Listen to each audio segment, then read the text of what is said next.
BSE Sensex के लिए आज एक ऐतिहासिक दिन है। जी हाँ, साल 1986 में आज ही के दिन यानी कि 1 जनवरी को सेंसेक्स की हुई थी शुरुआत। आज के दिन इस लिहाज से आज सेंसेक्स की उम्र हो चुकी है 40 साल। जी हाँ, 40 साल का हो चुका है सेंसेक्स। और इस सफर में सेंसेक्स ने 15,000% से ज़्यादा के रिटर्न दिए। आप सोचिए 40 साल में 150 गुना हुआ है सेंसेक्स, जो अपने आप में एक बहुत बड़ा अचीवमेंट भी है और रिकॉर्ड भी है। आइए, सेंसेक्स के 40 साल के इस खास सुनहरे मौके पर हमारे साथ एक बेहद खास मेहमान कार्यक्रम में हो रहे हैं शामिल। हमारे स्टूडियो में है बीएसई के एमडी और सीईओ सुंदर रामन राममूर्ति सर। राममूर्ति सर, बहुत बहुत स्वागत है आपका। धन्यवाद सर हमें समय देने के लिए। सबसे पहले तो सर 2 चीज़ों की एक साथ बधाई दे रहा हूँ सर। एक तो सेंसेक्स के 40 साल पूरे होना अपने आप में एक बड़ा अचीवमेंट है। दूसरा ये कि नया साल भी आज से शुरू है, तो नए साल की आपको, बीएसई की पूरी टीम और बीएसई के करोड़ों इन्वेस्टर्स को बहुत बहुत शुभकामनाएं सर। नमस्कार सर, धन्यवाद शो में शामिल करने के लिए। और आपको और आपके दर्शकों को बीएसई की तरफ से और हमारी निजी तरफ से नया साल मुबारक। Thank you sir. 40 साल का यंग सेंसेक्स है ना, यंग कह सकता हूँ, 40 साल का है। क्या लगता है सर आपको, ये 4 दशकों का, 4 डिकेड्स का जो लंबा सफ़र तय किया है सेंसेक्स ने, 500 के लेवल के आसपास से शुरुआत करके 1986 में आज हम 80,000 के ऊपर हैं। क्या लगता है आपको, कौन से ऐसे मोमेंट्स लगते हैं सेंसेक्स के लिहाज से जो बड़े एकदम याद रखने लायक हैं, मेमोरेबल हैं? जरूर सर, 40 साल में भारत देश इतना बदलाव देखा है, गिनती में नहीं आएगा। हम मोमेंट्स बताते जाएंगे तो, क्योंकि बहुत सारे क्राइसिस, बहुत सारे रिफॉर्म्स, बहुत सारे बदलाव, बहुत सारे तरक्की, प्रगति। फिर भी ना, जब मैं देखता हूँ, मेरे को ये जो मैं माइलस्टोन्स बोलने वाला हूँ वो मेरे को थोड़ा सा याद रहता है हमेशा। 1990 में सेंसेक्स तकरीबन 1000 था। 24 इयर्स के बाद 2014 में जब हमारे आदरणीय प्रधानमंत्री जी पहली बार प्रधानमंत्री बने, ये 25,000 को छुआ। राइट। और वहां से शुरू करके जब कठिन प्रयासों और प्रयत्नों से हमारे सरकार भारतवासियों के मन से बहुत घोर भयंकर कोविड महामारी की भय हटाने की प्रयास किए थे, 2021 में ये 50,000 को टच किया। राइट। ये महत्वपूर्ण मोमेंट है। यस। और भारत के प्रधानमंत्री माननीय मोदी जी अपने जो नेतृत्व से भारत को विकसित भारत के ओर ले जा रहे हैं जी, तेज रफ्तार पकड़ के, उसका एक प्रतीक सेंसेक्स 2024 में 75,000 को टच किया। क्या बात है। कठिन वैश्विक परिस्थितियों के बावजूद सरकार का लगातार प्रयत्नों से जब हमारा जो स्टेबिलिटी है, स्थिरता, इसको स्थापना किया है इस साल में 2025 में जी, पॉलिसी रिफॉर्म से, जीएसटी रिफॉर्म से, ट्रेड रिफॉर्म से, उसका प्रतिबिंब 86,000 को टच किया सेंसेक्स। ये तो याद रखने वाली चीज़ है मेरे ख्याल से। बिल्कुल बिल्कुल, अनडाउटेडली। ये बात सही है कि आज भी हिंदुस्तान की इकोनॉमी कितनी मजबूत है। जो लोग कम समझते इकोनॉमी के बारे में, वो लोग सिर्फ सेंसेक्स देख लेते हैं। अच्छा, सेंसेक्स इतना चल रहा है, मतलब इकोनॉमी का रिफ्लेक्शन है सेंसेक्स, कहेंगे आप ऐसा? हाँ जी सर, ये हमारा आर्थिक स्थिरता, भारत की व्यवस्था का एक प्रतिबिंब है। हर घर में, हर निवेशक के मन में, हर चर्चा में, हर बाजार की जो विचार होते हैं उसमें सेंसेक्स शामिल है। बिल्कुल। पिछले 3 सालों में मैंने बीएसई में बड़े बदलाव देखे हैं। आपकी लीडरशिप के बाद में कई सारी चीज़ें बदली हैं। मैं जानना चाहता हूं कि क्या कुछ बदला है, पहले वो बताएं, और उसके बाद में मैं कुछ और पूछूंगा कैसे बदला है। लेकिन पहले ये बताएं कि आपके हिसाब से पिछले 3 सालों में क्या कुछ बदला है। जब मैं बीएसई में आया था, मैं जब बाजार को माप रहा था कि मेरा क्या काम होगा, मुझे 2 चीज समझ में आया। बाजार में कंसंट्रेशन रिस्क के खिलाफ एक जागृत भावना हो रही थी। दूसरा, बहुत सारी कमियां बाजार में पाए जा रहे थे। प्रोडक्ट की कमी, सर्विसेज की कमी, अप्रोच की कमी। जब कोई भी व्यक्ति कुछ भी कमी को पूरी करने में तुला पड़ा रहता है, वो विकास करता है। ठीक बात है। जरूरत पूरी करते हैं तो इसलिए हमारा रहने का एक जस्टिफिकेशन मिल जाता है। तो ये दोनों को लेकर हम जो भी स्ट्रैटेजी बनाएं, जो भी उसके अंदर क्रिटिकल एक्शंस बनाएं, उसका एकदम बेसिस ये दो कमी जो हम पाए थे वो ये है। उसी के अनुसार जो भी हम स्टेप्स लेकर गए थे उसका आप नतीजा देख रहे हैं सर। बिल्कुल ठीक बात सर। पहले बीएससी को ये समझा जाता था कि अगर कोई बड़ी ब्लॉक डील्स करनी है तो बीएससी का प्लेटफॉर्म यूज़ किया जाए। अगर कोई छोटे ऐसे स्टॉक्स हैं B1 B2 ग्रुप्स के, B1 तो ठीक है, B2 ग्रुप्स के, दूसरे ग्रुप्स के, तो बीएससी है। F&O सेगमेंट्स में बीएससी का प्रेजेंस बहुत कम था। क्या कुछ आपने ऐसे इनिशिएटिव लिए पिछले कुछ समय में जिनमें इन दो तीन सेगमेंट में जहां बीएससी पीछे था वहां से बीएससी को आगे आने में मदद मिली है? इसको दो तरह से मैं जवाब दूंगा सर। एक एकदम उच्च स्तर में क्या किया था, उसको लागू करने में एक्शंस क्या लिया था, दोनों बताऊंगा मैं। उच्च स्तर में हम ये कमियों को देखने के बाद ये तय किया बीएससी को वाइब्रेंट बनाना। ओके। बीएससी को बाजार में जो मौजूदी है उसका विस्तार और गहराई दोनों को बढ़ाना। तीसरा, प्रसन्नित ग्राहक ही एकमात्र माध्यम है जिसके थ्रू बीएससी अपना विकास कर सकता है। ये तीनों स्ट्रैटेजीज बन गए हैं हमारे लिए।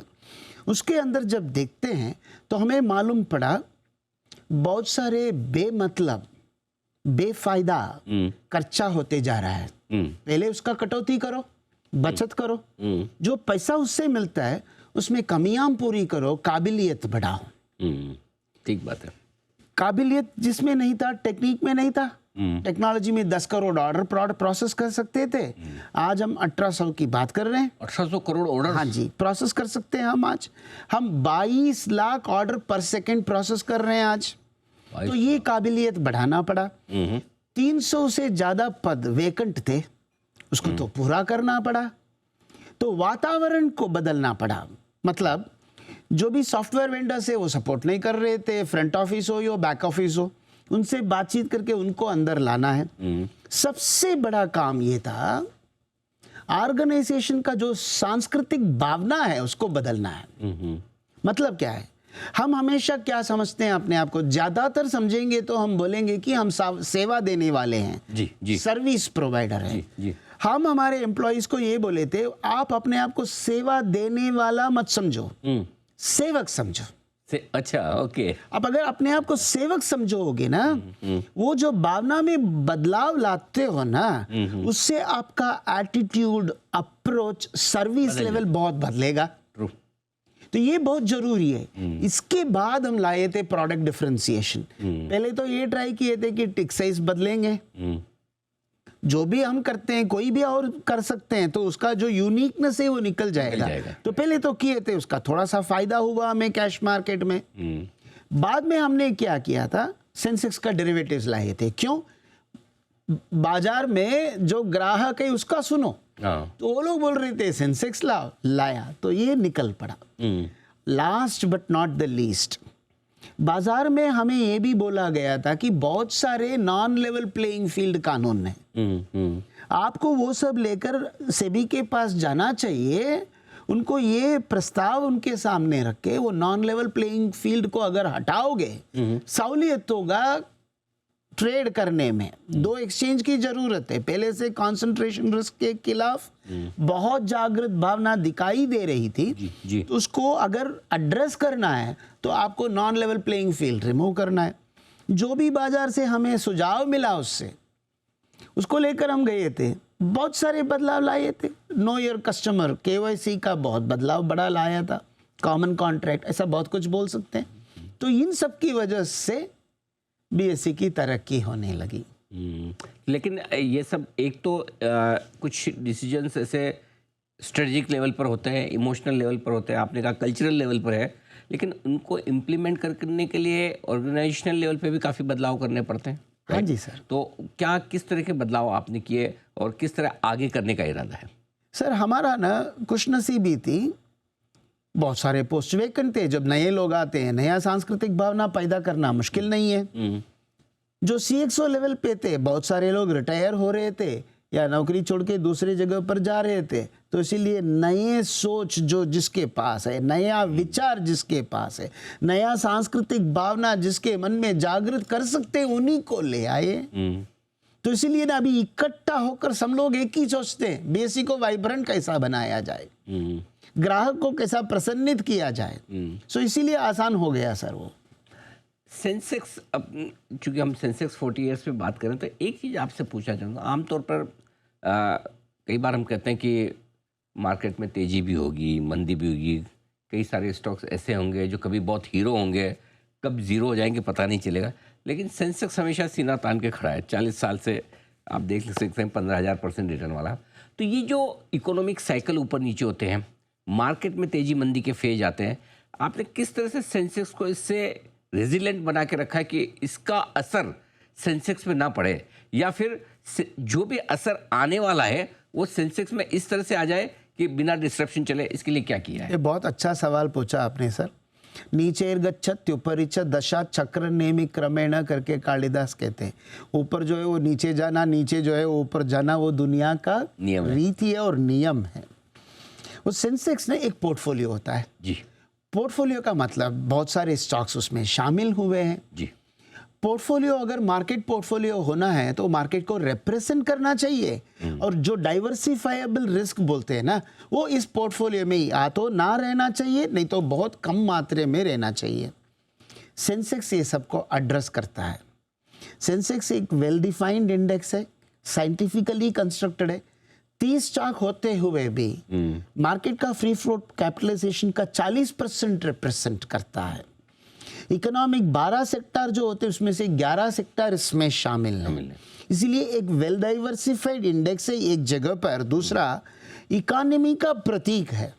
12 सेक्टर में 11 सेक्टर को जब रिप्रेजेंट करता है, इकोनॉमी जैसा कर रहा है उसी को ये रिफ्लेक्ट करता है।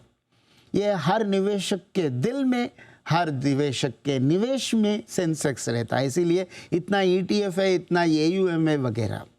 और सेंसेक्स एक परिवार है। क्या बोलता हूं मैं, परिवार में क्या होते हैं, दादा दादी नाना नानी होते हैं, बुढ़े बुजुर्ग लोग, राइट, और नाते पोते उनके बच्चे ये भी होते हैं जी। ऐसे ही इधर भी ओल्ड एज इंडस्ट्री भी है, बहुत पुराने स्टॉक्स भी है, आज के नए जो बच्चे स्टॉक है वो भी शामिल है। तो इकोनॉमी का रिप्रेजेंट करेगा ही ना सर। तो यही इसका खासियत है, यही इसका मजबूती है। पुराने स्टॉक्स की एक्सपीरियंस और नए स्टॉक्स की एनर्जी दोनों आपको हाँ सेंसेक्स में जी। दी गई। एक चीज़ मैंने नोटिस की है सर, पिछले साल भर में, साल डेढ़ साल में बीएसई बहुत एग्रेसिवली नए नए इंडेक्स लॉन्च कर रहा है। काफ़ी इंडेक्स आपके लॉन्च हुए, उसके पीछे क्या सोच है? और ये जो भी इंडेक्सेस हैं आपके अलग अलग, इसका पूरे बीएसई के इकोसिस्टम में क्या इंपॉर्टेंस है? बहुत अच्छा सवाल पूछा सर आपने। हम ये जो भी कर रहे हैं, पूंजी सृजन ही हमारा अल्टीमेट ऑब्जेक्टिव है। भारत के विकास के लिए पूंजी सृजन बहुत महत्वपूर्ण चीज़ है। उसके लिए जो घरेलू बचत है, डोमेस्टिक सेविंग्स, वो फिनेंशियल मार्केट में, वित्तीय बाजार में आना बहुत ज़रूरी है। कौन सा माध्यम से आना चाहिए? मेरे ख्याल से, मेरे विचार से म्यूचुअल फंड के माध्यम से अगर आएगा, या इंडेक्स फंड के इन्वेस्टिंग के थ्रू आएगा, वो मार्केट के लिए अच्छा है, हमारे लिए अच्छा है। क्यों? ठीक बात। इंडेक्स अपने आप वेल डाइवर्सिफाइड पोर्टफोलियो होता है, डाइवर्सिफाइबल रिस्क कम रहता है। मार्केट में रिस्क होता है लेकिन इसमें थोड़ा सा कम रिस्क होता है। इसीलिए नया जो इन्वेस्टर आता है, अपने घरेलू बचत को जो मार्केट में निवेश करके देश की प्रगति के लिए कंट्रीब्यूट करता है, उसके कम से कम थोड़ा बहुत रिस्क कम मिलेगा। इसीलिए म्यूचुअल फंड और इंडेक्स इन्वेस्टिंग बहुत जरूरी है। देयरफॉर जितना हो सके तरह तरह की नाना रूप विविध इंडाइसेस की जरूरत है। हर एक का जो रिक्वायरमेंट होगा उसको फुलफिल करने वाला, उसको पूरा करने के लिए एक इंडेक्स खड़ा करना जरूरी है। ये हम जब ज्वाइन किए थे तभी महसूस किए थे। हमारा जो इंडेक्स कंपनी है उसका 50% विलायत शेयर होल्डिंग था। हम आते आते ही हाथ जोड़ के उसको भारत के अंदर अपना कंपनी बना के लेकर आ गए थे, क्योंकि अपना कंपनी होने से हमारा देश के लिए जो चाहिए वो हम सोच सकते हैं, वो कर सकते हैं। करेक्ट। हमारा निवेशक को जो सूटेबल है वो हम ला सकते हैं। तो हमारा मानना ये है कि जो भी स्टॉक एक्सचेंज है उसका पूंजी सृजन में महत्वपूर्ण भाग है, वो निभाने के लिए इंडेक्स की जो जगह है वो बहुत ही महत्वपूर्ण है। सर, आपने एक बहुत इंटरेस्टिंग चीज़ कही, और जो इसमें हमारे दर्शकों के लिए बड़ा मैसेज भी है कि अगर आपको स्टॉक मार्केट में पैसा लगाना है, या तो आप म्यूचुअल फंड्स के जरिए लगाइए जहाँ पर आपको एक एक्सपर्टाइज वाला फंड मैनेजर मिलता है, एक डाइवर्सिफाइड पोर्टफोलियो मिलता है, या फिर इंडेक्स जहाँ अपने आप में डाइवर्सिफिकेशन है। लेकिन इस लिहाज से देखा जाए तो म्यूचुअल फंड तो आपका कॉम्पिटिटर हुआ कि अगर मैं म्यूचुअल फंड में पैसा नहीं लगा रहा हूँ तो शायद सीधे शेयर खरीदूंगा बेचूंगा एक्सचेंज के प्लेटफॉर्म पे, और आप ही ने म्यूचुअल फंड का सबसे बड़ा प्लेटफॉर्म भी बनाया है, स्टार एमएफ। तो ये आपको नहीं लगता कि आपकी एक जो थोड़ी कंपटीशन वाली इंडस्ट्री आप उसी को प्रमोट कर रहे हैं? सर, इसमें ना एक चीज़ बहुत इम्पोर्टेंट है हमारे लिए, हम किसके लिए काम कर रहे हैं? देश के विकास के लिए काम कर रहे हैं, तो ये छोटी मोटी चीज़ें जो कंपटीशन समझते हैं उसको देखेंगे नहीं हम। बहुत बढ़िया। देश की विकास के लिए हमें क्या करना है, उसमें हम कैसे शामिल हो सकते हैं, है ना। म्यूचुअल फंड से अगर देश के लिए विकास है तो म्यूचुअल फंड को प्रमोट करना स्टॉक एक्सचेंज का भी एक धर्म बनता है। वो स्टॉक एक्सचेंज वो करते करते उसमें कैसा शामिल होगा, हम अपना प्लेटफॉर्म लाए हैं, हम डिस्ट्रीब्यूटर से मिलते हैं, हम इन्वेस्टर्स से मिलके बोलते हैं कि आप म्यूचुअल फंड में निवेश करो। हम ये नहीं कहते हैं कि स्टार एमएफ के थ्रू करो। स्टार एमएफ हमारा प्लेटफॉर्म है जिसके माध्यम हम ये विकास में शामिल हो रहे हैं। फिर भी हमें स्टॉक प्रमोटिंग या डेरिवेटिव्स प्रमोटिंग करने से नया इन्वेस्टर जिससे हम पूंजी सृजन की उम्मीद रख रहे हैं उनको म्यूचुअल फंड एडवाइस करना ही हमारा धर्म है। उसी से देश की भलाई हो सकती है। सर, बिल्कुल ठीक बात है। एक और चीज़ जो मैं आपसे समझना चाहता हूँ कि आम तौर पर ये माना जाता है कि थोड़े एसएमई आईपीओस वगैरह जो आते हैं, पहले बहुत अच्छा एक प्लेटफॉर्म मिला, छोटी छोटी कंपनियों को पैसा उठाने का एक मौका मिला, बाद में कुछ आईपीओ ऐसे भी आए। बीएससी का एसएमई प्लेटफॉर्म सबसे बड़ा है, राइट। क्या कुछ नए बदलाव, रूल्स, रेगुलेशन आप लाएं जिससे कि एसएमई आईपीओ में निवेश करने वाली कंपनियों में इन्वेस्टर्स की और ज़्यादा वो सुरक्षा हो सके? सर, सर्वप्रथम हम तो ये कहते हैं थोड़ा बहुत उसका निवेश करने के लिए जो पहला पड़ाव है उसको थोड़ा बढ़ा दिया हमने। जी। जो कि जो जानकारी है जिसको वो ही इसमें निवेश करें। नया इन्वेस्टर के लिए एसएमई प्लेटफॉर्म नहीं है, उसमें रिस्क है, लिक्विडिटी कम है, लेकिन एसएमई बहुत ज़रूरी है मार्केट के लिए। हम 6 करोड़ एसएमईज़ की बात करते हैं देश में, अभी आज तक 700 भी नहीं लिस्ट हुआ है बीएससी में, बहुत दूर बाकी है। तो इसीलिए कानून जो लाए गए हैं, हम लोग अपना एआई के माध्यम इतना स्ट्रिंजेंट कैपेबिलिटीज़ लाए हैं जो कि अगर कुछ मार्केट में प्रॉब्लम है, वो जो डीआरएचपी हमें मिला है वो ठीक नहीं है तो हम अप्रूव नहीं करेंगे। बहुत सारे प्रपोजल्स को ऐसा हम रिजेक्ट करते हैं आजकल, और हमारा टाइम ऑफ प्रोसेसिंग एप्लीकेशन कम होते जा रहा है। और इतना सारा कानून एनडीयूज के ऊपर, ओएफएस के ऊपर, प्रमोटर्स का ट्रैक रिकॉर्ड के ऊपर, कंपनी का ट्रैक रिकॉर्ड के ऊपर हम लगा के रखा है। सेबी का रूल है, बीएससी का रूल है, बीएससी का एक्सपीरियंस से सवाल पूछ के उसका ठीक जवाब नहीं आया तो ना मानना, ऐसा बहुत सारा कंडीशंस लगा के फिल्ट्रेशन बहुत होता है, इसीलिए रिजेक्शंस भी बहुत होता है। फिर भी बहुत कंपनियां आते हैं, बहुत कंपनियां लिस्ट करना चाहते हैं, ये तो होना भी है। अच्छे कंपनी मार्केट में आना है, अच्छे कंपनी ही आना है। जो भी इन्वेस्टर उसमें निवेश करता है सोच के समझ के फिर से इन्वेस्ट करना है, यही हम कर रहे हैं सर। बिल्कुल। और जो बदलाव हुए हैं आजकल वायदा कारोबार में, एक आपकी एक्सपायरी का दिन बदलकर गुरुवार हो गया, वीकली एक्सपायरी अब सेंसेक्स को छोड़कर बाकी सारी इंडेक्सेस की बंद हो गई, क्या कुछ इसका असर हुआ है, ये ज़रा समझाएं सर। पूरा मार्केट का देखा जाए तो थोड़ा बहुत वायदा बाजार का जो वॉल्यूम था उसमें पहले थोड़ा नीचे गया, बाद में स्टेबिलिटी हो गया। बीएसई के लिए अभी भी ग्रोथ फेस है, ओके, क्योंकि 25 साल बीएसई अपना स्थान वायदा बाजार में कभी किया ही नहीं, बनाए नहीं, राइट। तो अभी हम जो मार्केट को चाहिए था वो कॉन्ट्रैक्ट जब ला रहे हैं, बहुत सारे बदलाव आने लगे। पहले फ्राइडे था, बाद में मंगलवार किया, बाद में गुरुवार किया, बीच में कानून बदले, पोजीशन लिमिट्स बदले, फिर भी मार्केट थोड़ा बहुत स्टेबलाइज होते हुए जो कमी पाई गई थी मार्केट में प्रोडक्ट ना होने का, उसका पूरा किया हमने। इसीलिए सेंसेक्स की बात जब करें तो उसमें प्रगति अभी भी हो रहा है और होने की संभावना है। बिल्कुल ठीक बात है। एक आखिरी सवाल सर, चूंकि आज आप 1 जनवरी को आए हैं, विशेष दिन है, मैं आपसे कंप्लेन तो नहीं कर सकता क्योंकि आप खुद 1 जनवरी को काम कर रहे हैं, मेरे स्टूडियो में आके शो कर रहे हैं, लेकिन हिंदुस्तान के काफ़ी निवेशक ये मानते हैं भाई जब दुनिया भर के बाज़ार सारे बंद हैं तो भारत के बाज़ार ही 1 जनवरी को क्यों खुले हुए हैं। दूसरा ये है कि कुछ बड़े मौके पर जैसे दिवाली हुई, नो डाउट हमें मुहूर्त ट्रेडिंग करनी चाहिए, लेकिन दिवाली मनाने का पर्याप्त समय नहीं मिलता। हमारा सबसे बड़ा त्यौहार वो है। एक और चाइना के मार्केट न्यू ईयर पे 10-10 दिन बंद रहते हैं, तो हमारे मार्केट इतने ज़्यादा खुले क्यों? आज तो हम बंद कर सकते थे। सर इसका ना एक इम्पॉर्टेंट पॉइंट हम बताना चाहेंगे। जी। हम चम्मच जैसे हैं सर, जो बर्तन में है उसी को परोसते हैं। जी। बर्तन में क्या होना चाहिए वो रेगुलेटरी तय होता है, जिसको परोसते हैं उसका पसंद क्या है उसके हिसाब से परोसते हैं। चम्मच क्या बड़ा निर्णय लेगा सर। अरे सर धन्यवाद। मेरा आपने बहुत कहना चाहिए कि बहुत स्टाइल में आपने बता दिया कि अगर ये सब करवाना, ये इसकी फरियाद हमें कहीं और करनी चाहिए। बहुत बहुत धन्यवाद सर। लेकिन एक बार फिर से आपको बहुत बहुत बधाई सेंसेक्स के 40 साल पूरे होने पर, और उम्मीद करते हैं कि 40 साल का ये जवान सेंसेक्स बहुत अच्छी प्रोग्रेस करे। आपका और आपका दर्शकों का आशीर्वाद sir. Thank you so much sir. Thank you तो ये थे बीएसई के एमडी और सीईओ सुंदररामन राममूर्ति सर, जो बताते हुए पूरे बीएसई के अब तक के कामकाज के बारे में, सेंसेक्स की अब तक की यात्रा के बारे में, और उम्मीद करते हैं कि भारतीय इकोनॉमी का बैरोमीटर सेंसेक्स आगे भी इसी तरह से अपनी आवाज़ बुलंद करता रहेगा। इस खास शो में इतना ही। नमस्कार।